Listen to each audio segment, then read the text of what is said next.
Hello guys, आप सबका welcome है माय हॉबी गार्डन चैनल में। तो आज मैं आपके साथ एक बहुत ज़्यादा इम्पॉर्टेंट इन्फॉर्मेशन शेयर करूंगी कि आपने अपने सक्युलेंट प्लांट किस तरीके से सिलेक्ट करने हैं जब आप नर्सरी से या किसी से कटिंग भी लेकर आते हैं। तो किस तरीके से आपने बेस्ट से बेस्ट पॉट्स और प्लांट्स सिलेक्ट करने हैं, किस तरीके से उनकी लीव्स को चेक करना है, किस तरीके से ये देखना है कि आपके जो नर्सरी वाले भैया हैं उन्होंने वो प्लांट कहाँ रखा है, क्यों रखा है, कितनी सनलाइट दे रहे हैं और किस तरीके की पॉटिंग मिक्स में उन्होंने ये प्लांट पूरा रेडी करके दिया आपको। ठीक है, तो सबसे पहले तो मैं बात करूँगी, आपने सबसे हेल्दी सक्यूलेंट एक सिलेक्ट करना है।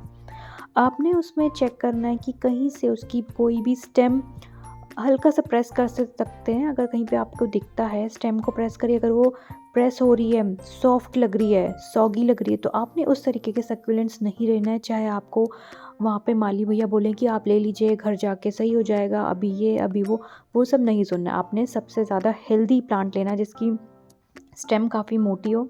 कोई भी प्लांट ऐसा नहीं लेना जो लेगी हो रहा हो, पतला हो रहा हो, झुका हुआ हो, इस तरीके के प्लांट और आपने नहीं सिलेक्ट करने हैं। ठीक है, और बात करूँगी मिट्टी की, तो आप हल्का सा, अगर आपको जैसे इन प्लांट्स में तो आप मिट्टी नहीं चेक कर सकते क्योंकि पूरे बहुत ज़्यादा घने कॉम्पैक्ट होते हैं। जिसमें आप देख रहे हैं इन वाले प्लांट्स में, इनमें मिट्टी दिख रही है, तो आप मिट्टी चेक करिए कि बहुत ज़्यादा गिलगिली मिट्टी, टाइट मिट्टी, हार्ड मिट्टी, क्लेई सैंड, क्ले तो नहीं यूज़ कर रखा है तो आप उस पॉट को मत लीजिए। अगर आप ले भी लेते हैं 1% तो घर जाके तुरंत आप रिपोर्ट कर लीजिए।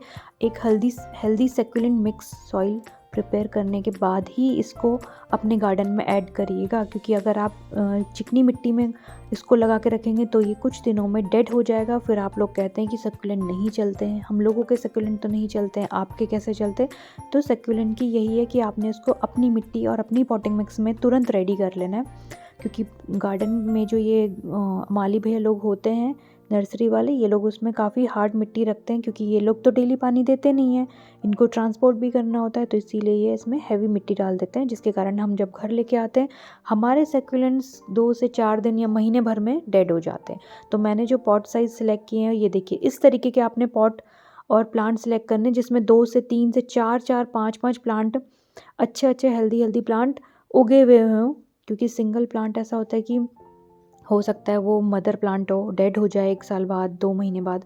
इस तरीके के प्लांट सेलेक्ट करिए, और जब भी प्लांट सेलेक्ट करते हैं तो मेक श्योर करिए अगर उनके नीचे की लीफ गली हुई हैं, पत्तियां गली हुई हैं, सड़ी हुई हैं, तो वो भी आपने नहीं सेलेक्ट करना है। आपने एक हेल्दी प्लांट सेलेक्ट करना है जिसमें कोई फंगस अटैक ना हो, किसी तरीके की कोई प्रॉब्लम नहीं हो रही हो, वही आपने पॉट सेलेक्ट करना है। और पॉट हमेशा छोटा से छोटे साइज़ का देखिएगा, क्योंकि उसमें मिट्टी में पानी स्टोर नहीं होता है ज़्यादा, क्योंकि ड्रेन आउट हो जाता है और एक्स्ट्रा पानी नहीं रुकता है। तो ये देखिए, इसमें मेरे 3 से 4 प्लांट ऑलरेडी लगे हुए हैं, तो मैंने इस पॉट को सिलेक्ट किया है।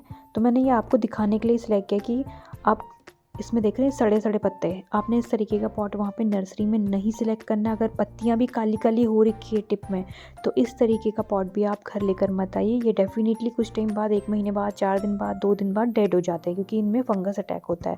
अगर पत्तियाँ काली काली दिखती हैं, वेरिगेशन नहीं है, बिना वेरिगेशन के अगर स्पॉट्स दिखते हैं, तो इसका मतलब उसमें फंगल अटैक है। वो कुछ टाइम में आपका प्लांट घर लाकर डेड हो जाएगा।